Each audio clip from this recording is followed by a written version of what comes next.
इरशाद बारी ताला, अल्लाह के नज़दीक दीन इस्लाम ही है। अहले किताब ने अगर इससे पहले इख्तिलाफ किया तो इल्म आने के बाद किया, आपस की दुश्मनी की वजह से। और जो भी अल्लाह की आयत का इनकार करता है, जान ले अल्लाह हिसाब लेने में देर नहीं करता।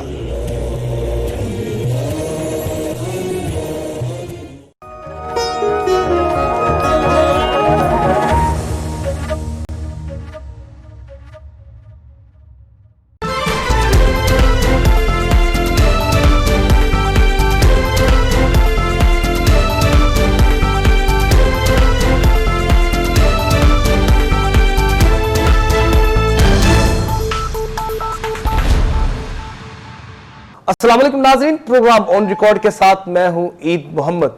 तो नाज़रीन, हम अपने प्रोग्राम में बात करते हैं मुल्क में होने वाली डेवलपमेंट की और अहम इश्यूज पर हम बात करते हैं, मुल्की हालात की बात करते हैं, सियासी सूरत हाल पर हम बात करते हैं। तो नाज़रीन, आज के प्रोग्राम में हम बात करेंगे अहम मौजू पर, जिसमें सुप्रीम कोर्ट ने नैब की जानिब से गैर जानिबदारी पर सवालात उठा दिए हैं। वो सवालात उठाए हैं ख्वाजा बरादरान की जमानत का तफसीली फैसला पैरागॉन हाउसिंग सोसाइटी के हवाले से जारी किया गया है। तो इस पर हम आज के प्रोग्राम में हम बात करेंगे कि नैब की जानिब से हो क्या रहा है, नैब कर क्या रहा है। इसके अलावा दीगर केसेस भी हैं ख्वाजा बरादरान की जमानत के हवाले से। इस फैसले पर दूसरे जो केसेस हैं उन पर क्या असर पड़ेगा। पाकिस्तान पीपल्स पार्टी के अहम रहनुमाओं के केसेस नैब के पास है, पाकिस्तान मुस्लिम लीग नवाज के अहम रहनुमाओं के केसेस नैब में चल रहे हैं, उस पर क्या असर पड़ेगा। आज के प्रोग्राम में हम इस पर तफसीली बात करेंगे। और मुल्क में सियासी सूरत हाल APC होने के लिए जा रही है। ईद उल ज़ुहा के बाद तमाम तर सियासी जमातें एक पेज पर इकट्ठी हैं, लेकिन पाकिस्तान पीपल्स पार्टी और पाकिस्तान मुस्लिम लीग नवाज एक साथ तो है, लेकिन उनके दरमियान अभी भी कुछ बातों में तहफ़्फ़ुज़ात बाकी हैं, डेडलॉक अभी भी बरकरार है। तो इस पर हम तफसीली बात करेंगे। तो आज के प्रोग्राम में नाज़रीन हमें ज्वाइन करेंगे, सबसे पहले हमें ज्वाइन करेंगे मंजे हुए सियासतदान, मंजे हुए रहनुमा, मंजे हुए हुक्मरान, वजीर आला बलोचिस्तान साबिक हमारे साथ मौजूद होंगे। सरदार डॉक्टर गौस बख्श बालूसई हमारे साथ मौजूद होंगे। उनसे हम आज तफसीली बात करेंगे, उनके तजुर्बे की रोशनी में वो क्या सजेस्ट करते हैं बरसरे इक़्तिदार हुकूमत को, तब्दीली सरकार को वो क्या कहेंगे, और दूसरी जानिब अपोजिशन का क्या किरदार होना चाहिए, इस पर हम तफसीली बात करेंगे। इसके साथ हमारे साथ महवे गुफ्तगू होंगे सीनियर साफ़ी, सीनियर तज्ज़ियाकार मलिक आफ्ताब साहब हमारे साथ मौजूद होंगे। उनसे हम बात करेंगे सियासी सूरत हाल, सियासी हलचल जो हो रही है, आगे मुस्तकबिल में क्या होने के लिए जा रहा है। पाकिस्तान तहरीक इंसाफ अपनी 5 साल का टेन्योर पूरा करेगी या नहीं, और अपोजिशन पार्टी जो एक पेज पर है वो किस तरीके से बरसरे इक़्तिदार हुकूमत पर प्रेशर डाल सकती है। मलिक आफ्ताब साहब से इस हवाले से हम बात करेंगे। और यहाँ पर हम पाकिस्तान तहरीक इंसाफ का भी मौक़िफ़ लेंगे। पाकिस्तान तहरीक इंसाफ के सीनियर रहनुमा हमारे साथ मौजूद होंगे जमशेद इकबाल चीमा साहब, उनसे भी हम गुफ्तगू करेंगे, नैब की कारकर्दगी को किस तनाजुर में देखते हैं। इसके अलावा ऑल पार्टीज कॉन्फ्रेंस के हवाले से भी तमाम सियासी जमातें एक पेज पर हैं, इस पर हम तफसीली गुफ्तगू करेंगे। तो नाज़रीन, यहाँ पर सबसे पहले हम लेते हैं छोटा सा एक ब्रेक। तो ब्रेक के बाद हम अपनी गुफ्तगू का आगाज करते हैं। तो ब्रेक के बाद हमारे साथ मौजूद होंगे साबिक वजीर आला बलोचिस्तान सरदार डॉक्टर गौस बख्श बालूसई।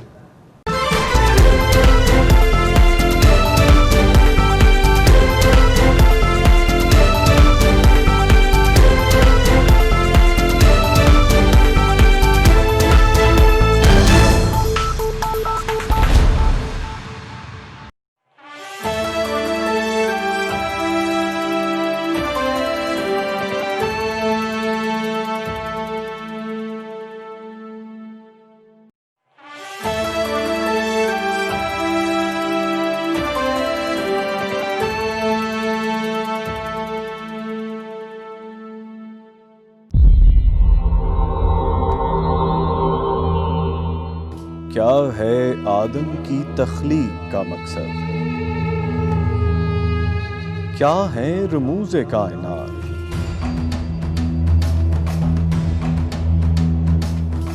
क्या है फहम, क्या है तफहीम, क्या है सोच, क्या है नजरियात। अगर आपके जहन में पल रहे हैं सवालात और आप तलाश कर रहे हैं उनके जवाबात, तो आपको चाहिए एक रहनुमा।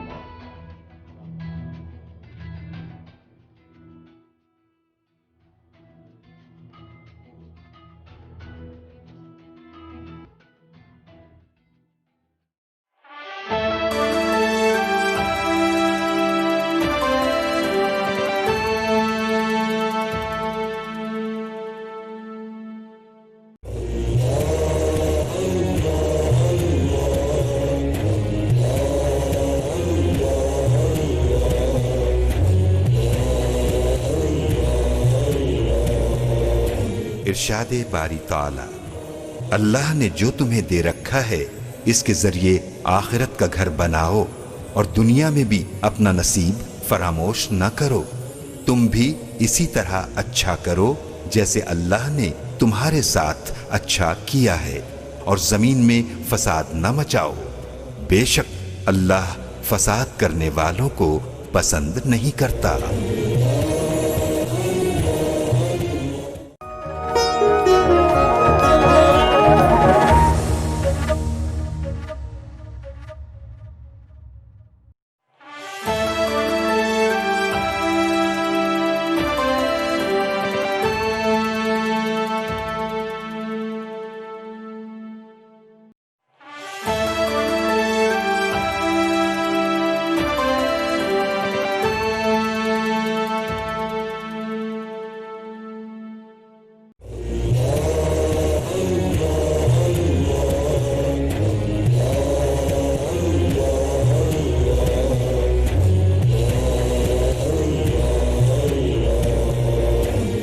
इरशादे बारी ताला, बेशक अल्लाह तुम्हें अदल, एहसान और कराबतदारों को अता करने का हुक्म देता है और फहाशी, नापसंदीदा कामों और बगावत से मना करता है।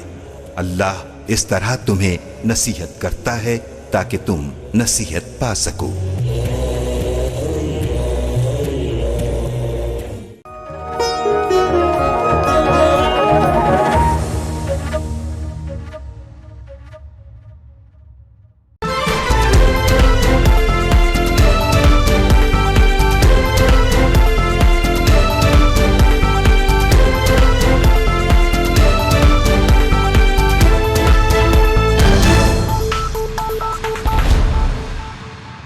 वेलकम बैक नाज़रीन, अपनी गुफ्तगू का सिलसिला हम आगे बढ़ाते हैं। मौजूदा मुल्क की सियासी सूरत हाल के हवाले से हम बात करेंगे। पाकिस्तान पीपल्स पार्टी और पाकिस्तान मुस्लिम लीग नवाज एक पेज पर है और all parties conference Eid ul Zuha के बाद मुनक्किद होगी। मौजूदा मुल्क की सूरत हाल के हवाले से इस वक्त हमें ज्वाइन किया है अवामी लीडर, अवाम दोस्त रहनुमा, साबिक वजीर आला बलोचिस्तान सरदार डॉक्टर गौस बख्श बालूजई इस वक्त हमारे साथ मौजूद है। बहुत शुक्रिया डॉक्टर साहब, आपने हमें कीमती वक्त दिया। तो मुल्क की मौजूदा सियासी सूरत हाल आप क्या समझते हैं, किस तरफ जा रही है? पाकिस्तान पीपल्स पार्टी और पाकिस्तान मुस्लिम लीग नवाज और दीगर सियासी जमातें एक पेज पर दिखाई दे रही हैं। क्या ये इशारा मिड टर्म इलेक्शन की तरफ तो नहीं है? बड़ी मेहरबानी, आप ये चीज देखिए, मुल्क की सूरत हाल तो हमें हमेशा से हमारी ऐसे ही रही है जी। जब भी कोई गवर्नमेंट आती है किसी इलेक्शन के बाद, तो हम जब देखते हैं मसाइल वही होते हैं, प्लेयर्स कुछ दूसरे हो जाते हैं, गवर्नमेंट कोई होती है, अपोजिशन कोई होती है जी। ये बात होती है हमारे मुल्क की जी। हम सियासी हवाले से अब तक जो है ना बिल्कुल एक, जैसे आप समझ लीजिए कि पहला दिन है हमारा। हालांकि काफी हमारी डेमोक्रेसी भी जो है जिस तरह से है इस मुल्क में, इसके ऊपर काफी सारे वो भी रहे, कहते हैं उंगलियां भी उठी हैं, मार्शल आर्ट्स भी रहे यहाँ पे, लेकिन बहरहाल तब भी हमारे तजुर्बात बहुत ज्यादा है डेमोक्रेसी के लिए भी और आवाम की खिदमत करने के लिए भी। लेकिन बदकिस्मती हमारी ये कि हम अब तक वहीं खड़े हैं। मैंने ये देखिए कि जब से देख रहा हूँ हर हुकूमत जो है आती है, उसके ऊपर एतराजात वही होते हैं। सबसे बड़ा इल्जाम जो होता है ना उसका, वो क्या कहें, धांधली, और उसके बाद धांधली के बाद फिर करप्शन की बातें होती है। अब देखिए कोई रॉकेट साइंस थोड़ी है कि इलेक्शंस को कैसे हम ठीक तरीके से कंडक्ट करें, सब मिलके बैठे, मफादात हम सब के एक है। तो सब पार्टियां शुरू से ही इनको एक पेज में ही होना चाहिए। एक किताब की जो है ना वो है सब्जेक्ट्स है, लेकिन सारे किताब है, और हम अमूमन ये सुनते हैं कि एक पेज पे, कोई एक पेज पे नहीं होता जी। अपने मफादात के लिए सब मिल जाते हैं कि भाई हम अपने आप को किस तरीके से स्टीयर करें अपनी सियासत आगे। फिर आज के दोस्त कल की फिर दोबारा दुश्मन हमने बनते देखे हैं जी। ये नेक्सेसेस हैं, जब हम आवाम का सोचेंगे तो आवाम की कोई बात हम सोचेंगे तो कहीं ना कोई बात होगी जी। लेकिन खिदमत हर एक ने की है, मखदूम सारे के सारे हैं, लेकिन नेबत किस्मती हमारे मुल्क की है कि अब तक हम आवाम के लिए वो नहीं कर पा रहे जो हम करना चाहते हैं। अल्लाह करे कि इनको अक्ल दे, या आपस में मिल बैठे, हर पार्टी जो मुखालिफ है एक दूसरे के, जो आपस में अलाइज हैं, वो भी अगर आपस में मिल बैठ के बात करें और ये कहें कि जी हमने रास्ता ठीक करना है, कहाँ का जमहूरियत का रास्ता था कि आगे चलता रहे। लेकिन अब हम फेल हो रहे हैं जी। सक्सेसिव गवर्नमेंट्स, सक्सेसिव इलेक्शन जब भी हुए हैं उनके बाद ये गम चलता रहा है। मैं तो देख रहा हूँ जी, चौथी जो तीसरी हुकूमतें हैं जिस बैठी हुई टीवी के ऊपर प्रोग्राम चल रहे होते हम देख रहे होते हैं। और बल्कि मैं तो आगे भी ये सोचता हूँ कि लगता है कि अगर इलेक्शन होते हैं दोबारा जो हुकूमत आएगी उसके लिए भी यही मसाइल खड़े होंगे जी। हाँ जी, जिसका भी आपने जिक्र किया रास्ता ठीक करना है। अब आप ये देखें कि कोई भी हुकूमत होती है, टेन्योर की अगर हम बात करते हैं, तो अगर वो अपोजिशन में होते हैं उसके बाद जब वो बरसर इक़्तिदार में आ जाते हैं, जब अपोजिशन होती है तो कहते हैं हुकूमत ठीक नहीं कर रही है, हुकूमत गलत है। लेकिन जब वो हुकूमत में आते हैं तो फिर वो कहते हैं जी हम गलत नहीं हैं। तो ये कैसा तजाद है?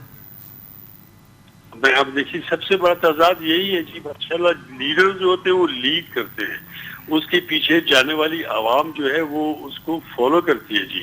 दूसरे अल्फाज में हम अपने, क्योंकि हम पहाड़ों के रहने वाले लोग, हम कहते हैं जी भेड़ बकरियों का जो गला होता है ज्यादा, तो वो चरवाहा उनको जो है ना खींचता है, चरवाहा उनका लीडर होता है, उनको चलाता है जी। तो लीडर्स चलाते हैं अपने उसको पार्टीज को। अब आप देख लीजिए कि हम कहाँ पे बैठे हुए हैं, हमारी पार्टी का रोल क्या है। मैं पिछली हुकूमत को करूंगा जिसमें वो मियां शहबाज शरीफ कहा करते थे मैं जरदारी को घसीटूंगा, पेट से निकालूंगा पैसे उसके, सब कुछ करने के बाद आज दोबारा फिर एक पेज पे आ गए हैं। कहाँ गई बिल्कुल वो यही देखे कि बिलावल भुट्टो जरदारी साहब ने पाकिस्तान पीपल्स पार्टी के चेयरमैन है, इतवार के दिन उन्होंने स्पेशल फ़ोन किया, सबसे पहले उनकी खैरियत दरियाफ्त की है। खैरियत दरियाफ्त करने के बाद बाकायदा तौर पर दावत दी गई है मुज़ाकरात की, एक APC बुलाने की, ऑल पार्टीज़ कॉन्फ्रेंस को बुलाने की। अब उस पर बाकायदा तौर पर दोनों पार्टीज़ के रहनुमाओं के दरमियान गुफ्तगू शनीद हुई है। लेकिन जब वो इकट्ठे होते हैं अपने ज़ाती मफाद के लिए, वो तमाम तर इनके दरमियान जो तलखियाँ होती हैं, माजी की तलखियाँ, उनको फरामोश कर देते हैं। देखिए आइडियल सिचुएशन है जी, आप फरमा रहे हैं कि बिलावल ने बात की ही उससे अपने शहबाज शरीफ से जी, और उसके बाद उनका कि हम करते, लेकिन जो ग्राउंड रियलिटीज क्या है आपको भी जनाब पता है, मुझे भी मालूम है। कितने दिनों से वो ट्राई कर रहे हैं, उनकी मुलाकात नहीं हो पा रही। अच्छी बात है आपस में एक दूसरे की सेहत का पूछना, हमारा मुआशरा अखलाकी तौर पर भी इसी तरह से कहता है कि आप अपने मुखालिफ की भी क्या कहते हैं उसको सेहत के लिए बारे में उससे पूछ मिजाज पुरसी करे, ये बहुत अच्छा है। लेकिन बहरहाल आप देख लीजिए कि उस मिजाज पुरसी के पीछे क्या हो रहा है। इतना लंबा प्रोसेस थोड़ी होता है जी मुलाकात करना। मैं समझता हूँ कोई मुझसे अगर मिलने के लिए कहेगा मैं कहूँगा सद बिस्मिल्लाह जी आप आ जाए। इतना लंबा क्या कहते हैं लेके आज अगर टेलीफोन पर बात हुई उसके बाद हाल पार्टीज कॉन्फ्रेंस करेंगे, नतीजा वही निकलेगा जैसे आपने भी फरमाया, मैं भी अर्ज कर रहा हूँ कि जनाब अगर ये एक साथ सीधे होते तो अपोजिशन में रह के गवर्नमेंट के साथ भी काम किया जा सकता है, उसको किया जा सकता है। हम ब्लेम गेम्स में आ जाते हैं जी। करप्शन हमारा डिफॉल्ट है जी। करप्शन अगर कोई कहता है कि हमारे मुल्क में नहीं है तो वो एमओको की जन्नत में रहता है। करप्शन नजर आती है आपको जनाब, और जो हेड ऑफ अफेयर्स पे हैं उनको भी अच्छी तरह से मालूम है। अब ये है कि बदकिस्मती दूसरी आती, फिर हमारी जमहूरियत उसमें आ जाती है खतरे में कि भाई ये हमारे साथ ज्यादती हो रही है। अब वो इदारे भी जो काम करते हैं, वो इदारे भी अगर सही तरीके से जो SOPs है, बगैर किसी तासुब के, बगैर किसी के लाइन भी है, अगर पाकिस्तान को सामने रखे, पाकिस्तान के आवाम को सामने रखे कि उनका पैसा किस तरह से ज़ाय किया जा रहा है, तो फिर तो मेरे ख्याल में आसानी से बात होगी। लेकिन अब ये मिलेंगे बैठेंगे, फिर आप देख लीजिए कि जिंदगी रही तो अगर कोई और सिचुएशन बनेगी तो हम आप देखेंगे, हम फिर बात कर रहे होंगे, फिर हम मुस्लिम और पीपल्स पार्टी के झगड़े देखते रहेंगे जी।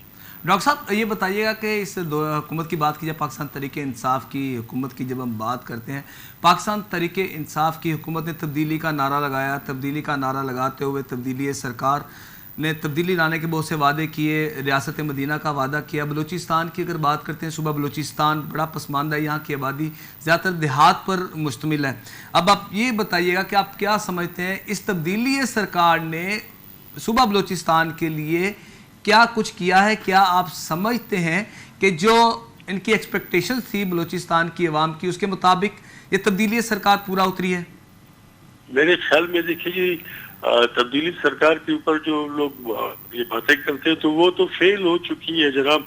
वो बलूचिस्तान के पर्सपेक्टिव में नहीं देखे, पाकिस्तान के पर्सपेक्टिव में अनफोर्स्ड एरर हो रहे हैं इस गवर्नमेंट से। इनको तो चाहिए था कि क्योंकि इतनी खराबियां हुई थी, कुछ ना कुछ ठीक करते। अगर 5-10% भी सही तरीके पे काम होता है फिर तो ठीक कर जी। फिर इनकी जो मिनिस्टर्स हैं उनके आना, उनका बोलने का अंदाज और जिस तरीके से वो मसाइल को देख रहे हैं और जिस तरीके से उसका हल निकाल रहे हैं, तो ये मसाइल हमारे नहीं है। हमारा सबसे बड़ा मसला ये बद इंतजामी है जी, जिसकी वजह से करप्शन है, और करप्शन की वजह से हम बिल्कुल ही गलत रास्ते में जा रहे हैं। उस बद इंतजामी को अगर ठीक कर लेते फिर तो बहुत अच्छा था। पॉलिटिकल लीडर्स, मैंने आपसे पहले कहा, उनमें इंसाइट होती है, वो दूर सोचते हैं जी। आज से सोचते हैं, वो आगे आगे 10, 15, 20 साल आगे का सोचते हैं।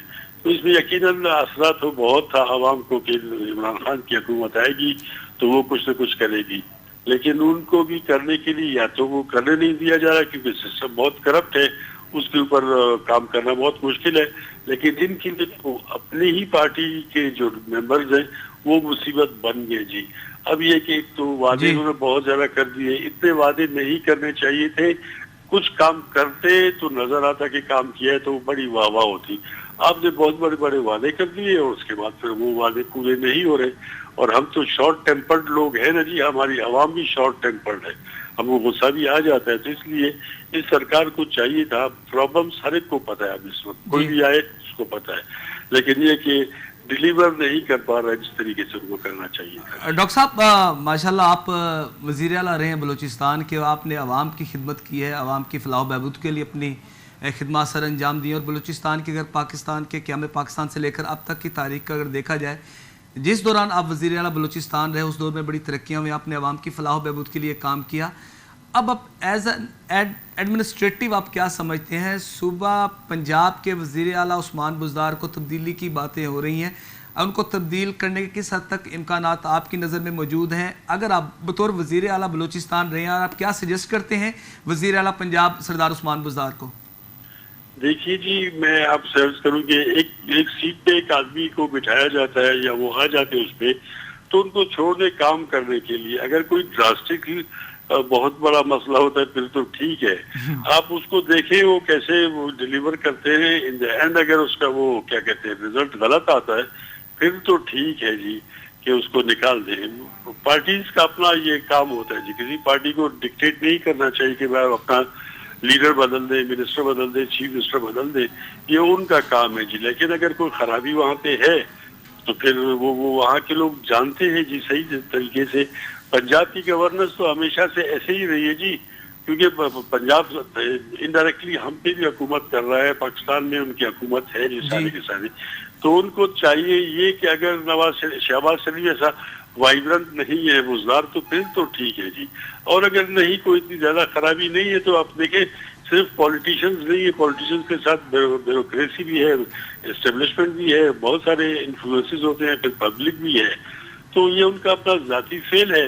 मैं समझता हूँ कि जी उन्होंने जितनी भी खराबी की होगी, कुछ खराबियां तो पीछे से है जी। आपका काम जो खराब हुआ है 1-2 साल अभी नहीं हुए तो उस दरम्यान में इनका तो कोई इतना बड़ा मसला नहीं होगा। लेकिन ये है कि अगर पंजाब के लोगों को पसंद नहीं है, उनकी पार्टी चाहती है कि इसको हम नहीं बदले, वही रहे, तो मेरे ख्याल इसके ऊपर खामखा के लिए टाइम जाया ना करें, देखते जाए कहीं पे भी फिर दोबारा कोई बड़ी गलती कर बैठे तो यकीनन चेंज भी आ सकती है। लेकिन इमरान खान साहब ने वज़ीर आज़म पाकिस्तान, उन्होंने भी उनका ये जिक्र किया, उनकी तारीफ की है कि किसी भी सूरत में सरदार उस्मान बुज़दार को तब्दील नहीं किया जाएगा। तो बोर्ड ऑफ कंटेंशन फिर ये क्यों है जी कि उसको वज़ीर आज़म वो है, कैप्टन है जी उसका सारे मुल्क का, ठीक है जी। तो वो चाहे उनकी पार्टी जाने, उनके लीडर जाने, तो कोई इसको निकालने के चक्करों में किस लिए, बाहर से प्रेशर किस बात के, मुझे मालूम। मैं लाहौर में देखा है जी, लाहौर हर वक्त अच्छा रहा है जी। लाहौर में एक आदमी को ब्रांड करने के लिए जी इसने काम किया, बाकी नहीं कर पाता। मैं तो लोगों को कहता हूँ कि जी ये मुगलिया दौर में भी लाहौर बहुत खूबसूरत था, रणजीत सिंह के जमाने भी बहुत खूबसूरत था, पाकिस्तान बनने के बाद बहुत खूबसूरत था, हर वज़ीर-ए-आला ने अपने इलाके के लिए काम किया है। अगर शहबाज शरीफ की क्वांटम पे कि भाई लाहौर को बहुत ज्यादा उन्होंने आगे कर दिया, तो लाहौर पहले से आगे था। अब अगर उनको ग्राफिक्स की बात है, ग्राफिक्स में अगर बुजदार और शहबाज शरीफ का मुकाबला करना चाहते तो ठीक है जी, वो वेल ड्रेस्ड थे, ये सादा अवामी आदमी लगते हैं, लेकिन वो भी नून के ही लीडर थे शुरू में, ठीक है ना जी, वो भी नून के ही लीडर थे। ये नहीं कि इसमें अचानक आ गए अचानक इसमें ये इस पार्टी में, तो वो इलेक्टेबल है, इलेक्टेबल हो के आ गए हैं जी। उसको देख ले, मेरे ख्याल में ज्यादा बदलना ठीक नहीं है, लोगों को देख ले। डिलीवर यकीनन नहीं हो रहा जी, और डिलीवर उस वक्त भी उस तरह से नहीं होता जिस तरह से होना चाहिए। तो ठीक है जी, अगर ये नालायक समझते हैं उनको तो समझते रहे, वो अपना काम करे, और ये उनका अपना फैसला है, उनके अपना डॉक्टर सेटअप है। साहब, वन लाइन में आप बरसर इक़्तिदार हुकूमत को अपने तजुर्बे की रोशनी में, सियासी तजुर्बे की रोशनी में आप क्या सजेस्ट करेंगे? जो कहें उसको ऊपर अमल करें जी, प्रायोरिटीज अपनी सेट करें कि पहला काम क्या करना है, दूसरा काम क्या करना है, तो उसके बाद हो जाता है। फिर उसके बाद जो आवाम के जो प्रॉब्लम्स है, मैं जानता हूं कि आवाम की प्रॉब्लम सबको पता है जी, आपको भी पता है, इमरान खान को भी पता है, मुझे भी मालूम है। तो अगर आप उन प्रॉब्लम्स को खुद से काम करके ठीक करेंगे तो आपकी वाहवाह भी होती है और आपको अजर भी अल्लाह देता है जी। मेरा अपना तजुर्बा यही जी, मैंने तो आपको बताया कि मैंने काम किया है। मैं केयरटेकर चीफ मिनिस्टर था बलूचिस्तान का, हालात बहुत खराब थे, बगैर कैबिनेट के मैंने काम करके दिखाया। मैंने पहले भी कहा कि मेरी काबीना नहीं थी, लेकिन मेरी अपोजिशन थी। अपोजिशन लोगों ने कहा कहो क्या कीजिए, मैंने कहा जी ब्यूरोक्रेसी मेरी अपोजिशन में थी। सेक्रेटरीज ऑफिसर जो होते हैं वो अगले लीडर को या जो अफेयर्स पे होता है उसको दबाने की कोशिश करते हैं। अल्हम्दुलिल्लाह मैं जानता था सब कुछ, मेरे वालिद भी चीफ मिनिस्टर थे, मैंने देखा सुना था उनको, उनकी मैंने नकल की। मेरी आंखें ऊंची है जी, बगैर काबीना के 2013 जिसमें लोग परेशान थे कि इलेक्शन कैसे होंगे, 3 फेज के लिए कहा गया कि 3 फेज में इलेक्शन करवाते हैं। मैंने कहा कि नहीं, 1 फेज में करेंगे। तो कब जो आपकी नीयत होती है, आप करना चाहते हैं, वो आप कर सकते हैं जी। बहुत शुक्रिया जी, बहुत शुक्रिया। ये थे डॉक्टर सरदार डॉक्टर गौस बख्श बालोज़ई, वज़ीर आला बलूचिस्तान, हमारे साथ मौजूद थे। इनसे हम तफसीली गुफ्तगू कर रहे थे, तो हुकूमत के लिए ये सजेस्ट उन्होंने किया है कि जो कहें वो पूरा करें, कि यही कामयाबी है किसी भी हुकूमत की। तो नाज़रीन, ये थे, इनसे हमारी तफसीली गुफ्तगू हुई। और नाज़रीन, यहाँ पर वक्त हुआ एक ब्रेक का, तो ब्रेक के बाद इसी तरह हम अपनी गुफ्तगू का सिलसिला जारी रखेंगे।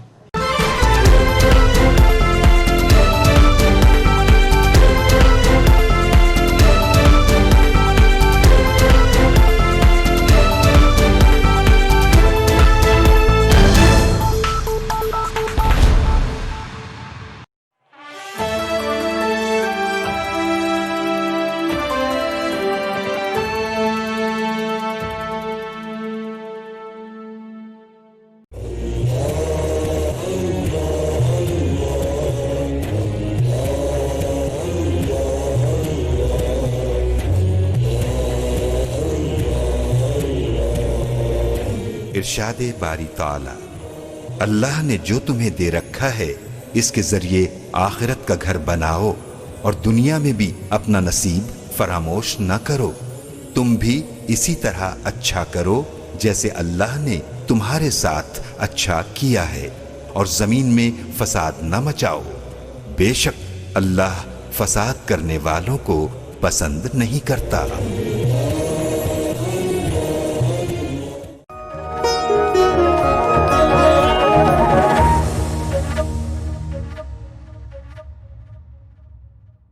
अदील बरकी शो लेके मैं आपकी खिदमत में हाजिर हूँ। लगियां ने लगियां दिल ते तेरियां ने लगियां दिल ते, तेरे इश्क बिना क्या जीना, तेरे इश्क बिना। हाँ, मैं कह रहा था 4.5 ने बनने से तू ही वो हसी है जिसकी तस्वीर ख्यालों में मुद्दत से बनी है। तो क्या रिस्पॉन्स होता है आपका? देखें, तारीफ किससे अच्छी नहीं लगती। जो भी कहना कहना है तुझे दिल से, ओ माय बेबी दिल से, I'm crazy for you।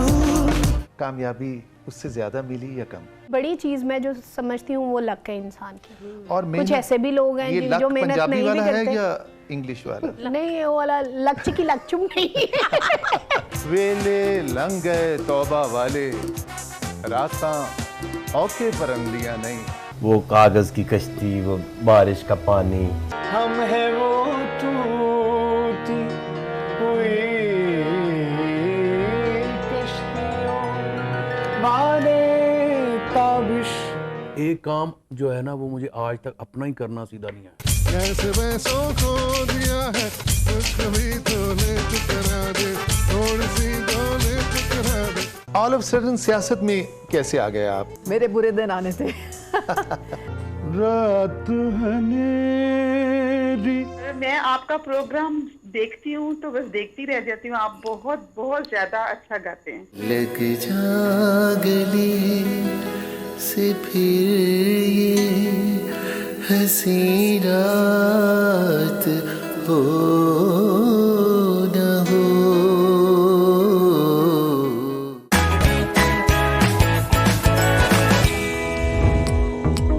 देखिए प्रोग्राम अदील बरकी शो हर जुम्मा, हफ्ता और इतवार की रात 10:05 पर।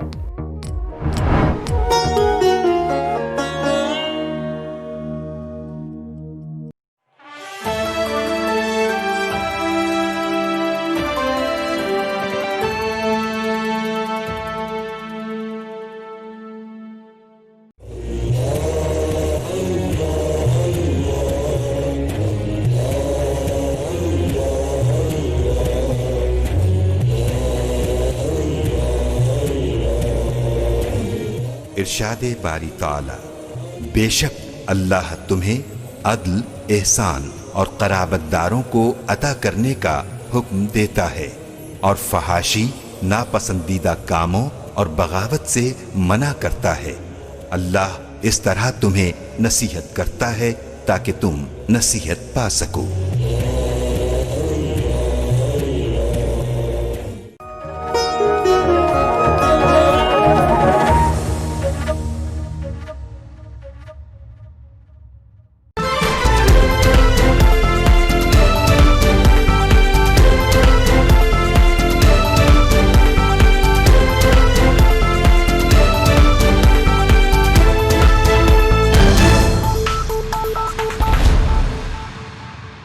वेलकम बैक नाजरीन, अपनी गुफ्तगू का सिलसिला हम आगे बढ़ाते हैं। तो इस वक्त हमें ज्वाइन किया सीनियर सहाफ़ी, सीनियर तज्जियाकार मलिक आफ्ताब साहब ने।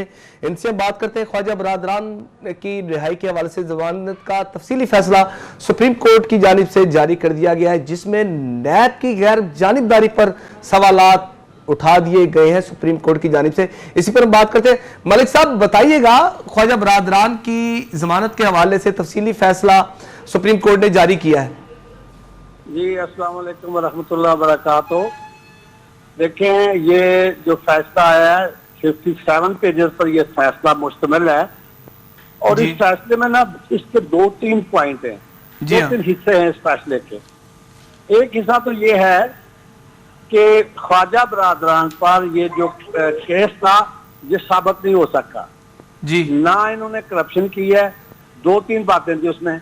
एक ये था कि ना 62 लोग हैं, उन्होंने शिकायत की थी नैब में कि जी हमारे साथ खुर्द-बुर्द किया गया, हमारे साथ घपला हुआ है। वो 62 लोग एफिडेविट जाके सुप्रीम कोर्ट में दे कि जनाब हमारे तमाम मामला सेटल है, हमारा कोई इशू नहीं है, वो खत्म हो गया। नंबर 2, उन्होंने कहा था कि ये जनाब जमीन जो है ये एक्सचेंज की गई है गवर्नमेंट के वो पैसे, तो उनका उन्होंने बता दिया कि ना ये परचेज किया, ये हमारे पास सेल डीड है, ना कोई एक्सचेंज हुई है, ना इसमें कोई तबादला हुआ है जी। वो भी खत्म हो गया।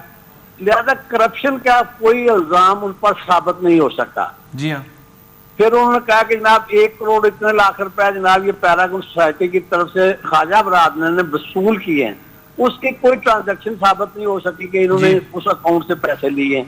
ये तो एक हिस्सा था ख्वाजा बरादरान के ऊपर जो इल्जाम था। जी हाँ। दूसरा जो उन्होंने फैसले में लिखा है वो ये लिखा है कि भाई ये नैब के ऊपर क्वेश्चन मार्क है, ये नैब क्या करती है, ना कोई सबूत है, ना कोई इसके पास कोई शवाहिद है, तो ऐसे केस बना देती है। ये चेयरमैन नैब क्या देखकर साइन कर देता है कि रेफरेंस तैयार कर लो, जबकि इनके पास सफिशिएंट कोई शवाहिद ही मौजूद नहीं होते, ना इनके पास कोई उसकी होती है एविडेंस होती है। तो दूसरा नैब के ऊपर ये बहुत बड़ा क्वेश्चन मार्क किया है कि ये क्या है, ये पॉलिटिकल विक्टिमाइजेशन है, ये सियासी लोगों को हरासा करने के लिए है। तीसरा पॉइंट उन्होंने ये लिखा है कि ये नैब का कानून ही गलत है, ये बनाया ही इसलिए गया था ताकि लोगों को अंडर प्रेशर रहकर उनकी जो है जोड़ तोड़ की जाए और उनको अपनी मर्जी की तरफ लाया जाए। तो ये 3 इसके हिस्से थे जो कि नैब ने बड़ा क्लियर कट खोल कर ये सारा फैसला सुना दिया है। उसमें नैब के रेफरेंस दायर करने पर सवाल आते हैं, फिर इस कानून के ऊपर सवाल आते हैं कि ये नैब ये कानून ही गलत है। और एक हेलो जी जी जी मलिक साहब आ रही है आवाज? जी जी बिल्कुल आ रही है जी आपकी आवाज। तो ये तीनों हिस्सों के उन्होंने डेफिनेशन पूरी बता दी है कि ये कैसे कैसे क्या क्या हुआ है।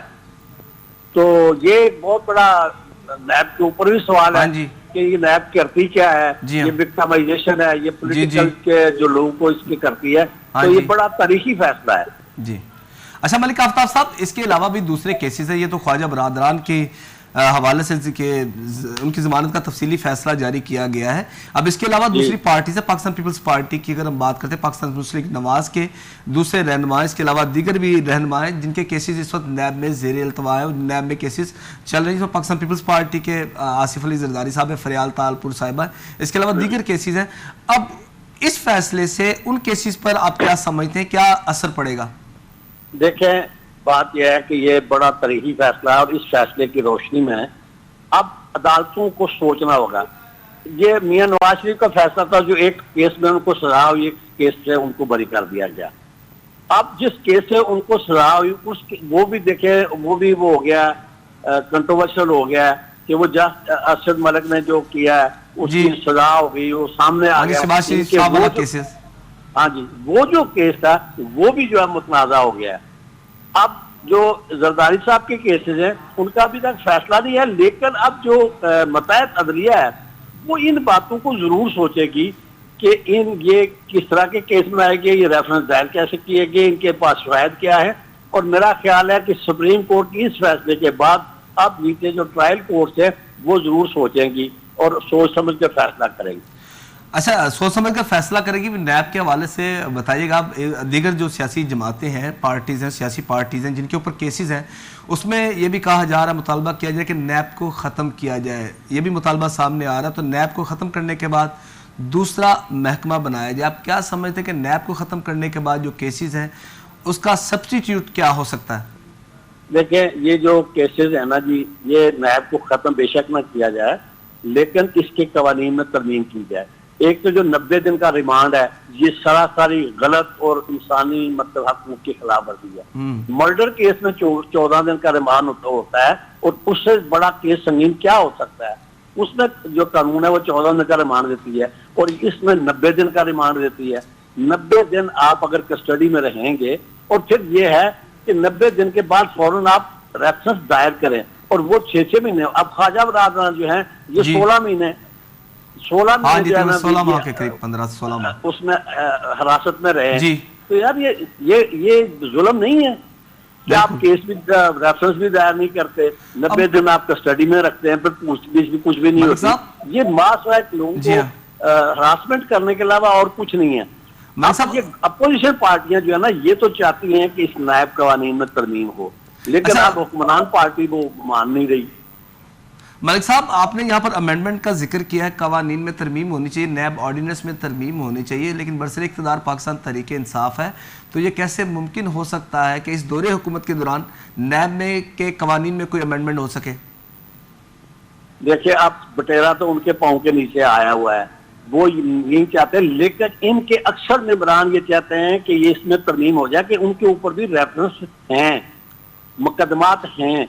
ये अलग बात है कि इनके होते हुए वो नैब जो इनके खिलाफ इलेक्शन तो नहीं आ रही। अब वो जैसे केस है मालम जब्बा का, हेलीकॉप्टर केस है, मालम जब्बा केस है, PRT का केस है, इस तरह के कई केसेस इनके ऊपर भी है। वो चाहते हैं कि इनके, लेकिन वो अभी तक ताहाल अल्तवा का शिकार है। लेकिन वो चूंकि जब तक ये गवर्नमेंट है वो अल्तवा के शिकार रहेंगे। हालांकि कोई पता नहीं कि अल्लाह की करनी क्या होती है कि आप भी इसी की जद में आ जाए, किसी वक्त क्या हो जाए, हुकूमत चेंज हो जाए, तो फिर वो जो आएंगे हुक्मरान वो चेंज नहीं करेंगे, तो आपको इनका खमियाजा भुगतना पड़ेगा। ये मकाफात अमल है। पीपल्स पार्टी और नून लीग दोनों ने इसकी तरमीम नहीं की। जब पीपल्स पार्टी चाहती थी, नून पीपल्स पार्टी का भी दौरे इख्तिदार रहा, उसके बाद वो पाकिस्तान मुस्लिम लीग नवाज का भी इख्तिदार रहा, लेकिन उस दौरान कोई अमेंडमेंट नहीं की गई। वो इसको अपने टूल के तौर पर इस्तेमाल करना चाहते थे। जब नून बरस इख्तिदार में आई तो वो अपने टूल के तौर पर इस्तेमाल करना चाहते थे। पाकिस्तान मौजूदा हुकूमत ने उठाया। इन दोनों की जिद ने उसको चेंज नहीं होने दिया और आज ये उस जुल्म का शिकार खुद हो रहे हैं। इसी तरीके से आज तरीके इंसाफ नहीं चाहती। हाँ जी मलिक साहब, अब इसी बात को हम आगे बढ़ाते हैं। इसी तरह अभी बात से बात ये ऑल पार्टीज कॉन्फ्रेंस के हवाले से अब इसका जो क्राइटेरिया सामने नजर आ रहा है, पाकिस्तान तहरीक इंसाफ के बरक्स पाकिस्तान पीपल्स पार्टी और पाकिस्तान मुस्लिम लीग नवाज में बाहमी मुशावरत बिल्कुल अपने रुझ पर जारी है। तो उस हवाले से इजलास भी हुआ है। पाकिस्तान पीपल्स पार्टी और पाकिस्तान मुस्लिम लीग नवाज के रहनुमाओं का फैसला ये किया गया all parties conference Eid ul Zuha के बाद बुलाई जाएगी। आप क्या समझते हैं, उससे पाकिस्तान तहरीक इंसाफ की हुकूमत पर किस कदर प्रेशर पड़ सकता है, उसमें किस तरीके से पाकिस्तान मुस्लिम लीग नवाज और Pakistan people's party pressure buildup करने में कामयाब हो सकती है? देखिए ये एक तो पहली बात तो यह है कि इन दोनों पार्टियों के अंदर ना एतबार का फुकदान है जी। एक दूसरे पर उस तरीके से भरोसा नहीं कर रही कि ये हमारा कंधा इस्तेमाल करके को अपना बेनिफिट ना ले जाए। ये इनके ऊपर जो है ना एतबार का फुकदान है इनमें, जिसकी वजह से इनका कुछ हो नहीं सकता। लेकिन ईद के दूसरी तमाम पार्टी, मौलाना फजल रहमान है, ANP है, दूसरी जितनी भी पार्टी है, वो सारी इस बात पर मुत्तफिक हैं। आप पीपल्स पार्टी के साथ तो उनके वो मुत्तफिक हैं, वो दूसरी सियासी जमातें हैं, सारे मुत्तफिक हैं। लेकिन जितनी भी सियासी जमातें हैं तो पाकिस्तान पीपल्स पार्टी के हमरा। जब जो नून है ना, मैं आपको अंदर की बात बताऊं जी कि नून को बिल्कुल ग्रीन सिग्नल है कि आप हुकूमत चेंज कर दें। तमाम जो है ना कुव्वतें वो इनको इशारा दे चुकी हैं, लेकिन मियां नवाज शरीफ ने इनको कहा कि अभी रुको, अभी इंतजार करो। अभी बड़ी अंदर की बात है कि जहांगीर तरीन साहब और मियां नवाज शरीफ साहब की मुलाकात हो गई है। और लेकिन जहांगीर तरीन साहब ने तो उसकी तरदीद कर दी थी कि मेरी ऐसी कोई मुलाकात नहीं हुई है, ना कोई ऐसी मुलाकात प्लान है। हालांकि जहांगीर तरीन साहब भी उधर मौजूद है, लंदन में बिल्कुल मौजूद है, लेकिन ये उनका जो है ना ऑफ द रिकॉर्ड बयान जरूर है।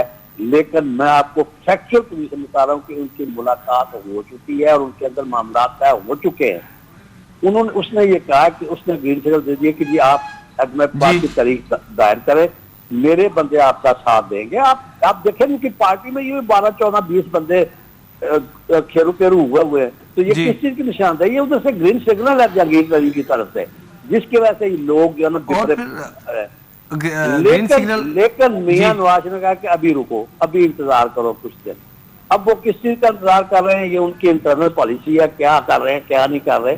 लेकिन हुकूमत को चेंज करने के लिए इस वक्त अपोजिशन को कोई ऐसी मुश्किलात। मलिक साहब आपसे आखिरी सवाल है, आप क्या समझते हैं अगर ये जिस तरह जो आपने इंकशाफ किया है, जिक्र किया है कि इंटरनल मुलाकात का, इस हवाले से आप क्या समझते हैं कि पाकिस्तान मुस्लिम लीग नवाज के पाकिस्तान तहरीक इंसाफ बरसर इख्तिदार हुकूमत के कुछ मेंबरान है वो पाकिस्तान मुस्लिम लीग नवाज में शामिल हो जाएंगे, या पाकिस्तान मुस्लिम लीग नवाज का अब पाकिस्तान पीपल्स पार्टी के साथ उनका इल्हाक हो जाएगा? लाजमी बात है, इनके इल्हाक ही होगा, अपोजिशन पार्टी का इल्हाक होगा और कुछ मेंबरान जो है ना तहरीक इंसाफ के वो वोट दे देंगे जी। क्योंकि इसमें फ्लोर क्रॉसिंग वो नहीं होती, इसलिए कि ये खुफिया रायशुमारी से वोटिंग होती है।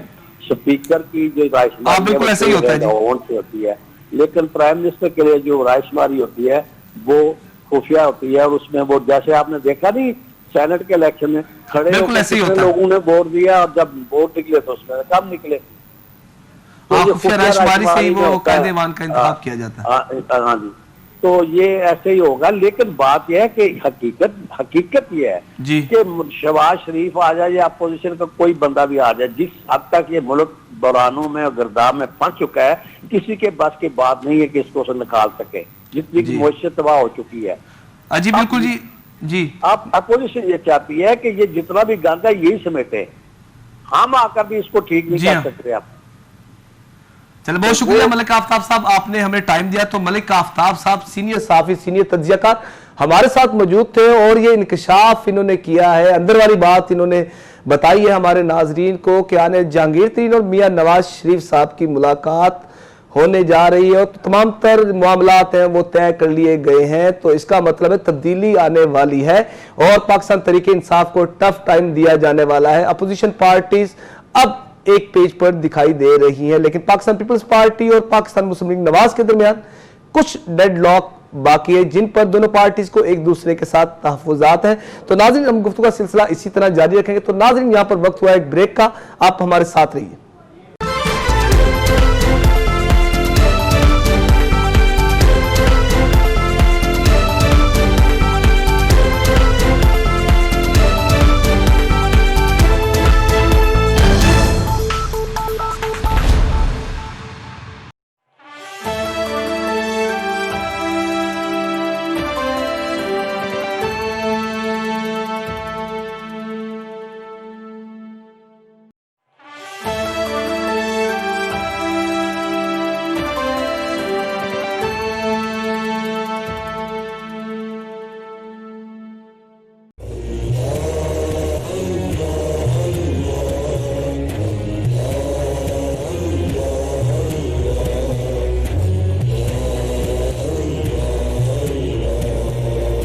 इरशाद बारी ताला, अल्लाह ने जो तुम्हें दे रखा है इसके जरिए आखिरत का घर बनाओ और दुनिया में भी अपना नसीब फरामोश न करो।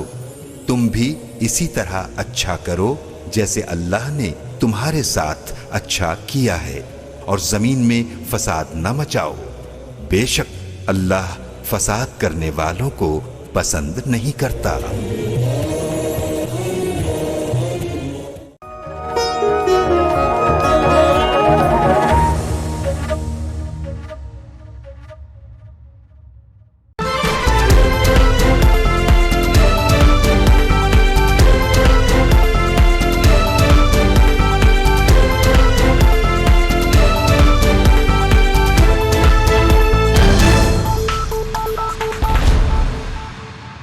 वेलकम बैक नाजरीन, अपनी गुफ्तगू का सिलसिला हम आगे बढ़ाते हैं। तो इस वक्त हमें ज्वाइन किया है जमशेद इकबाल चीमा साहब, सीनियर रहनुमा पाकिस्तान तहरीक इंसाफ के, हमारे साथ मौजूद है। चीमा साहब, बहुत बहुत शुक्रिया आपका टाइम देने का। तो सबसे पहले हम बात करते हैं आपके साथ ख्वाजा बरादरान की जमानत के हवाले से सुप्रीम कोर्ट ने तफसीली फैसला जारी कर दिया है, उसमें नैब की गैर जानिबदारी पर सवालात उठा दिए हैं। देखिए, हम तो ये सवाल सिर्फ ये नहीं है कि सुप्रीम कोर्ट ने उठाए हैं, सारी कौम उठा रही है कि नैब के फैसले स्लो हैं। आप कह लें कि यहाँ देखें, इस मुल्क में अगर 15 अरब रुपए की रोजाना करप्शन होती है जी, तो जिस मुल्क में 15 अरब की करप्शन हो और वहाँ पे फैसले कंक्लूड ना हो तो रिजर्वेशन तो हैं। ये रिजर्वेशन हमारी बीइंग गवर्नमेंट ज्यादा है कि यहाँ पे करप्ट आते हैं, पकड़े जाते हैं, छूट के चले जाते हैं, 2 उंगलियां खड़ी करते हैं, जाके लंदन में मौज करते हैं, किसी और ग्रुप में जाके प्रॉपर्टी खरीद लेते हैं। रिजर्वेशन मौजूद है, क्यों नहीं मौजूद जी। अब सुप्रीम कोर्ट ने कर दिया, डॉक्यूमेंट कर दिया। तो मैं समझता हूँ कि नैब की इनको अपनी कारकर्दगी इंप्रूव करनी चाहिए। ये हर अदारे की रिस्पेक्ट का मामला है जी। अदारों को अपनी रिस्पेक्ट जो है वो ट्रांसपेरेंसी से, एफिशिएंसी से, और जो काम उन्हें आइन ने, कानून ने दिया है वो पूरा करके इज्जत कमानी चाहिए जी। इस बात में ना मुझे शक है, ना इस मुल्क के 22 करोड़ लोगों को शक है, ना मुस्लिम लीग नून के किसी हार्डकोर वर्कर को शक है कि इस मुल्क में करप्शन होती रही है जी, होती है। और इस मुल्क में जो करप्शन की पीक थी, जो करप्शन के सुहेल थे, वो नवाज शरीफ और जरदारी थे। हाँ, 3 गवर्नमेंट से पकड़ के गवर्नमेंट करके चले गए और कन्विक्ट नहीं हुए, तो जाहिर है इस मुल्क की नैब ने परफॉर्म नहीं किया। इस बात में किसी को शक नहीं है, मुझे तो बिल्कुल कोई शक नहीं है। लिहाजा अगर आज मियाँ साहब बड़े हुए और उनके बेटे और उनके दामाद और छोटे मियाँ साहब के सारे फैमिली बाहर बैठी है और खुद वो अपोजिशन लीडर बन के बैठे हुए हैं और नैब जो सोया हुआ है, तो मतलब आप क्या समझते हैं मैं बड़ा सुखी हूँ, मैं बड़ा खुश बैठा हूँ? नहीं बैठे हुए हम। लिहाजा नैब को अपनी परफॉर्मेंस इंप्रूव करनी चाहिए। तो चीमा साहब, मलिक आफ्ताब साहब सीनियर साफी, सीनियर तज्जियाकार, हमारी उनसे गुफ्तगू हो रही थी। उन्होंने इस फैसले की रोशनी में जो बताया, उन्होंने कहा जी कोई भी करप्शन जो कि ख्वाजा बरादरान पर साबित ही नहीं हुई और नैब ने जो अपने जेर हिरासत रखा है 15 माह से ज़ायद अरसे में, तो ये जुल्म और ज्यादती नैब की कारकर्दगी का मुंह बोलता सबूत है। उन पर तकरीबन 52 लोगों ने एप्लीकेशन के खिलाफ दर्ज करवाई थी नैब की में, लेकिन हासिल कुछ भी नहीं हुआ। देखिए, आप बात करें सिर्फ ख्वाजा बरादरान के केस की, मैं तो ओवरऑल कारकर्दगी पर बात कर रहा हूँ जी। मैं तो ओवरऑल ही कारकर्दगी पे बात कर रहा हूँ कि देखें, हाजा साद रफीक ने कौन सा कारोबार किया, या हाजा सलमान रफीक ने कौन सा कारोबार किया, मुझे बता दें जरा। कब इन्होंने कारोबार किया कि आज ये 70 अरब के या 80 अरब के मालिक हो गए। अब एक बंदा 70 अरब का या 80 अरब का मालिक हो जाए और उसने कारोबार भी कोई ना किया हो, अगर उसने कारोबार भी नहीं किया और वो 4 महीने 6 महीने अंदर है कि बाहर आ गया और उसके नैब वहाँ पे वो डॉक्यूमेंट्स आज भी नहीं पूरे कर सका, सुप्रीम कोर्ट को कहना पड़ा कि इनकी जानबदारी ठीक है। आप कह रहे जानबदारी, मैं समझ जानबदारी नहीं है, ये तो नालायकी है कि अगर एक बंदे के पास बगैर कारोबार के 70 अरब 80 अरब रुपया आ गया है, अरबों रुपए की प्रॉपर्टी उसके पास आ गई है, वो इस मुल्क का प्रॉपर्टी टाइकून बन गया है, उसने जिंदगी में कोई कारोबार नहीं किया, कोई कारोबार साइकिल से मोटरसाइकिल से बैठ के कोई जरूरत के पैसों से आप कह रहे पढ़ के, तो उसके बाद आज 70 अरब का मालिक बन गया। तो मुझे नैब फिर भी अगर उसको कन्विक्ट नहीं कर सकता तो मुझे तो मतलब ख्वाजा साद रफीक से ज्यादा तो मुझे कंसर्न है। तो ख्वाजा साद रफीक से ज्यादा इस मुल्क के 22 करोड़ लोगों को कंसर्न है कि ये इस मुल्क में हो क्या रहा है, नैब कर क्या रहा है। तो बिल्कुल। अच्छा चीमा साहब, मैं बिल्कुल इस बात से आप कह लें कि इत्फाक करता हूँ, लेकिन मैं डिफरेंट एंगल से इत्फाक कर रहा हूँ। अच्छा अच्छी बात है चीमा साहब। नैब ने ज्यादती की है ख्वाजा साद रफीक के साथ, मैं कहता हूँ नैब ने ज्यादती की है पाकिस्तान के अवाम के साथ। इस बात में मुझे भी कोई शक नहीं, आपको भी कोई शक नहीं। अगर पैरागॉन ख्वाजा साद रफीक है, पैरागॉन ख्वाजा साद रफीक पकड़ा नहीं जाता और उसने कारोबार भी कोई नहीं किया, उसके बाद मनी ट्रेल भी नहीं है, तो मुझे तो नैब की कारकर्दगी पर वाकई शक है। अच्छा चीमा साहब, पाकिस्तान पीपल्स पार्टी के चेयरमैन बिलावल भुट्टो जरदारी ने मुतालबा किया है कि चेयरमैन नैब मुस्ताफी हो जाए, तो आप क्या समझते हैं, चेयरमैन नैब को मुस्ताफी होना चाहिए या नहीं? बिलावल भुट्टो जरदारी साहब ने देखिए बिलावल भुट्टो को आप कह लें कि कुछ खुद भी करना चाहिए। ये सारी दुनिया से आइडियलिज्म मांग रहे हैं, खुद आप कह लें आज भी ना करप्शन करते शर्म आती है, ना कराची डूब जाए शर्म आती है, ना कहीं परफॉर्म करने की कोई जिम्मेदारी है। मैं समझता हूँ कि ये बात तो ठीक है कि परफॉर्म करना चाहिए, ये बेहतर परफॉर्म करना चाहिए। बाकी आप कह लें कि चेयरमैन को आप कह लें कि रिजाइन कर देना चाहिए। लगाया किसको चेयरमैन ने, चेयरमैन को लगाया किसने है जी, जिन लोगों ने लगाया, क्या पूरा जो टेन्योर था जस्टिस इकबाल का, उस टेन्योर में नवाज शरीफ साहब या जरदारी साहब को उनकी पिछली कारकर्दगी नहीं पता था। बिल्कुल पाकिस्तान अगर पाकिस्तान पीपल्स पार्टी के दौरे पर आज मतलब कोई जिम्मेदारी नवाज शरीफ की या शहबाज शरीफ की या जरदारी साहब की या आप कह लें कि बिलावल की भी बनती है या सिर्फ चेयरमैन नैब की बनती है जी, कि क्यों ना मतलब पाकिस्तानी अवाम तो इनसे पूछती है कि आपने किस तरह के बंदे लगाए हैं जी। सारे अच्छा चीमा साहब, अच्छा चीमा साहब, ऑल पार्टीज कॉन्फ्रेंस भी होने के लिए जा रही है, तो यहाँ पर मलिक आफ्ताब साहब से हमारी बात हुई थी, उनका ये कहना था पाकिस्तान तरीके इंसाफ के रहनुमा जहांगीर तरीन साहब की मियां नवाज शरीफ साहब से मुलाकात हो रही है, होने जा रही है। तो उनको ये कहा कि ये मैं अंदर वाली बात आपको बता रहा हूँ, जहांगीर तरीन नवाज शरीफ साहब से मुलाकात हो गई है और वो बिल्कुल एक पेज पर हो जाएंगे मुस्तकबिल में।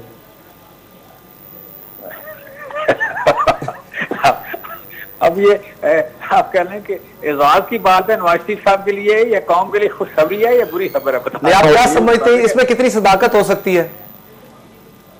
मेरा नहीं ख्याल ऐसी कोई चीज है कहीं भी। ये तो आप कह लें कि मीडिया के पेट भरने के लिए छोटी मोटी खबर छोटी मोटी थ्रिल क्रिएट करने के लिए तो हो सकती है, ऐसा मेरा नहीं ख्याल ऐसा हो सकता है कि जहां कहीं भी किसी ने कोई अच्छा बस आप जरा पंजाब की तरफ हम आ जाते हैं, सुबह पंजाब की तरफ, और गाय बगाए ये बाज़गश सुनाई देती है, सरदार उस्मान बुज़दार साहब को तब्दील किया जा रहा है, लेकिन अभी हालिया वज़ीर-ए-आज़म पाकिस्तान इमरान खान साहब के दौरे के दौरान उन्होंने ये वाज़ेह कर दिया कि उन्हें एतमाद है वज़ीर आला उस्मान बुज़दार पर। तो आप क्या समझते हैं कि आए रोज़ ये क्यों इस तरह की ये बातें बाज़गश सुनाई देती है कि उस्मान बुज़दार साहब को चेंज किया जाए? बेसिकली एक तो एक अपोजिशन के पास कोई आप कह लें कोई एजेंडा नहीं है परफॉर्म करने का, या आप कह लें कुछ सजेशन नहीं है, या पॉजिटिव अपोजिशन कर नहीं रहे। ये एक बदकिस्मती इस मुल्क की कि अपोजिशन जो है वो इस मुल्क में पॉजिटिव अपोजिशन नहीं कर रही। लिहाजा इस तरह की आप कह रहे हैं कि रूमर्स, क्योंकि अभी तक 2 साल में ये कभी भी ऑन कार्ड नहीं था, कभी भी ये कंसिडरेशन में नहीं रहा कि उस्मान बुज़दार को चेंज किया जाए। तो हर 2 महीने बाद 4 महीने बाद आप एक रूमर फैक्ट्री क्रिएट करके तो एक हैजान पैदा करें सोसाइटी में, तो इट मीन्स कि आप डिस्ट्रैक्शन कर रहे हैं, आप कह लें कि डायरेक्शन चेंज करने की कोशिश कर रहे हैं, अपना आपको छुपा रहे हैं या अपनी कोई नालायकी या गवर्नमेंट की परफॉर्मेंस। रिसेंट अगर देखें तो पंजाब गवर्नमेंट ने बहुत अच्छा परफॉर्म किया कोविड-19 के पॉइंट ऑफ व्यू से।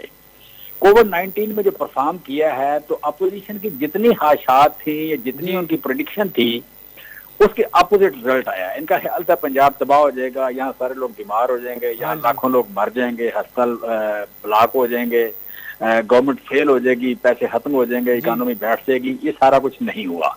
और अगर वर्ल्ड वाइड हम देखें तो वर्ल्ड वाइड हमारी जो परफॉर्मेंस है, दुनिया के बेस्ट जो कंट्री शायद को हो सकता है कि जिसने हमारे बराबर परफॉर्म किया हो, हमने best one of the top country की जिसने परफॉर्म किया है। फिर पंजाब की बात करें स्पेशली कि पंजाब में बेहतरीन परफॉर्मेंस रही है। पीपल्स पार्टी गवर्नमेंट ने सिंध में क्रेडिट लेने की कोशिश की, लेकिन आज भी पीपल्स पार्टी आधे से कम आबादी है पंजाब से, लेकिन वहाँ पे मरीजों की तादाद 20,000 से ज्यादा है, बल्कि 30,000 मरीज वहाँ पे ज्यादा है।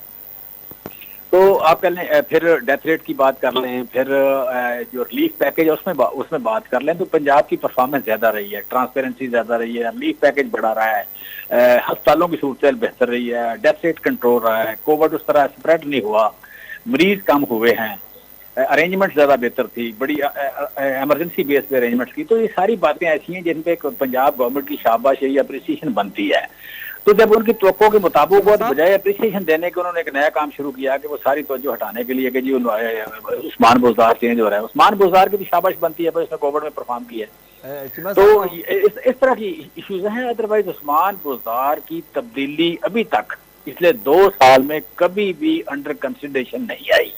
लिहाजा ये जो बंदे भी बात करते हैं, ये चाय की प्याली में तूफान उठाने की बाकायदा कोशिश करते हैं, एक अफवाह साज फैक्ट्री में बैठे हुए हैं, झूठ बोलते हैं और बेसलेस बात करते हैं। इसमें आप कह लें जैसे कहते हैं ना, कोई मटेरियल या सबस्टांस नहीं होती। चीमा साहब, फ्रैंकली आप ये बताइएगा, अगर सरदार उस्मान बुज़दार को तब्दील किया जाता है, आप क्या समझते हैं पाकिस्तान तहरीक इंसाफ के बाद कौन सी चॉइस है, अगला वजीर आला कौन हो सकता है आपकी नजर में, अगर ऐसा होता है तो? आप मुझे ऐसी बात कर रहे हैं कि जो अंडर कंसिडरेशन ही नहीं है। अगर अंडर कंसिडरेशन होता है तो फिर मतलब चलो तो कैसे मारते हैं मैं भी और आप भी। तो आप क्या चाहते हैं, जिस बात को मैं कंडेम कर रहा हूँ वही बात मैं शुरू कर दूं? मैं कह रहा हूँ कि अंडर कंसिडरेशन ही नहीं है। अगर अंडर कंसिडरेशन नहीं है तो आप मुझे इस गंदे खेल में क्यों शामिल करना चाहते हैं कि मैं मतलब तुक्के मारना शुरू कर दूं कि कौन अगला वज़ीर आला हो सकता है? वज़ीर आला इस वक्त उस्मान बुज़दार है। जब तब्दीली की बात है, उस वक्त जेन्युइन तब्दीली की बात है, उस वक्त मैं जरूर पूछना, मैं अपनी राय दूंगा। अच्छा चीमा साहब, आपने इलेक्शन भी लड़ा था 2018 के होने वाले आम इंतखाबात में। 2018 में इलेक्शन हुए थे तो आपने 127 से इलेक्शन लड़ा था, तो उसके बारे में आप बताइए, इलेक्शन कैंपेन के दौरान उस हल्के के जो मसाइल थे वो किस कदर लोगों ने आपसे शेयर किए और कारकर्दगी के हवाले से? देखें, हमारे हल्के में 3-4 बड़े इशूज हैं। N127 शुमाली लाहौर है। शुमाली लाहौर लो लाइंग एरिया है। लो लाइंग एरियाज में पानी खड़ा ज्यादा होता था। ये आप कह लें ड्रेन जो है, ये आप कह लें जो गाजियाबाद से निकलती है, ये कैंट से निकलती है और रावी तक जाती है। इसे सुकनैर वाला जो नाला है, ये कभी मेरा शायद पिछले 30 साल में कभी इसकी सफाई नहीं हुई थी। तो यहाँ पे आप कह लें कि पानी खड़ा हो जाता था। वो एक इशू हमने सॉल्व किया। फिर पानी की सप्लाई कम थी, इसकी वासा की पानी की सप्लाई कम थी, वो हमने इम्प्रूव की। फिर इस इलाके में आप कह लें क्राइम ज्यादा था, जुआ था, कब्जा था, किस्तें, ये काम ज्यादा था, ड्रग्स का काम ज्यादा था, वो हमने बहुत कंट्रोल कर लिया है। अच्छा, फिर इस इलाके में आप कह लें कि गैस के इश्यूज जो है, गैस की सब आप कह लें कि प्रेशर कम था, बिजली के इश्यूज ज्यादा थे, तारों का, और ट्रांसफार्मर छोटे थे। अभी इस वक्त अगर मैं बात करूं तो हमने तकरीबन पिछले 1 महीने में 150 नया ट्रांसफार्मर अप्रूव कराया है या अपग्रेड कराए हैं। तो बिजली की जो बढ़ती हुई डिमांड है उसको हम केटर करने में पूरी कोशिश कर रहे हैं। ट्रांसमिशन लाइनों की बात कर लें या हम बात कर लें वो जो लोकल तारें होती हैं उनकी बात कर लें, ट्रांसफार्मर को बड़ा कर लें, सेफ्टी पॉइंट ऑफ व्यू से बात कर लें, तो वो हमने इम्प्रूव की हैं। तो ये जो आप कह रहे सफाई के LWMC के मसाइल के हवाले से बात कर लें, वासा के हवाले से बात कर लें, यहाँ पे आप कह लें कि जुर्म के हवाले से बात कर लें, टाउन की परफॉर्मेंस के हवाले से बात कर लें, आप कह रहे हाँ, इस इलाके का एक और बड़ा इशू था, पोल्यूशन बहुत ज्यादा थी। यहाँ पे टायर चलाते थे लोग फैक्ट्रियों में और MLA MP पैसे लेके वो उन फैक्ट्रियों को चलने की सारी बंद करा दी। चीमा साहब बहुत बहुत लिहाजा यहाँ पे जो बेसिक इशू थे वो हमने इम्प्रूव किए। जी चीमा साहब बहुत बहुत शुक्रिया। ये थे जमशेद इकबाल चीमा साहब, पाकिस्तान तहरीक इंसाफ के सीनियर रहनुमा, हमारे साथ गुफ्तगू। इनसे जो हमने बात की नैब के हवाले से, नैब की कारकर्दगी पर इन्होंने खुद सवालात उठा दिए कि नैब को 15 माह हब्से बिजा में रखना, ये अपने कैद में रखना तो ये जुल्म ज़्यादती है। तो जब बात की गई चेयरमैन बिलावल भुट्टो जरदारी के हवाले से, उन्होंने कोई खातिर खा कोई मुनासिब जवाब नहीं दिया, तो इनसे बात हुई। तो नाज़रीन, आज के प्रोग्राम में हमने बात की ख्वाजा बरादरान की रिहाई के हवाले से, जमानत के फैसले के हवाले से जो सुप्रीम कोर्ट की जानिब से जारी किया गया था, जिसमें नैब की कारकर्दगी पर बहुत से सवालात उठा दिए गए थे। तो आज के प्रोग्राम में नैब की कारकर्दगी के हवाले से भी हमने बात की, इसके अलावा मुल्क की मौजूदा सूरत हाल के हवाले से भी बात की। तो आज के प्रोग्राम में मलिक आफ्ताब साहब ने जो इंकशाफ किया है वो तो हैरत अंगेज है। उनका ये कहना है कि पाकिस्तान तरीके इंसाफ के रहनुमा जहांगीर तरीन मियां नवाज शरीफ अनकरीब एक पेज पर दिखाई देंगे। तो होने क्या जा रहा है, क्या तब्दीली आएगी, क्या पाकिस्तान तरीके इंसाफ की हुकूमत खतरे में है, और दूसरी जानिब ऑल पार्टीज कॉन्फ्रेंस का इनेकाद होने के लिए जा रहा है, तमाम तर सियासी जमातें एक पेज पर हैं। इस हवाले से हमने गुफ्तगू की और खास तौर पर हमने वज़ीर आला बलोचिस्तान, साबिक वज़ीर आला बलोचिस्तान सरदार गौस बख्श बलोचई साहब से हमने बात की और उनकी एक्सपर्ट ओपिनियन ली कि मुल्की हालात के हवाले से एक मंजे हुए सियासतदान की हैसियत से, उन्होंने वज़ीर आला की हैसियत से अपने खिदमात सर अंजाम दिए, वो हुकूमत को क्या सजेस्ट करते हैं। तो उन्होंने हुकूमत को तजावीज़ दी, तमाम तर इख्तलाफात को बालाए ताक रखते हुए अवाम की फलाह बहबूद के लिए सबको एक पेज पर होना चाहिए। तो नाजरीन, आज के लिए इतना ही। अपने फीडबैक से ज़रूर हमें आगाह कीजिए और देखते रहिए ऑन रिकॉर्ड।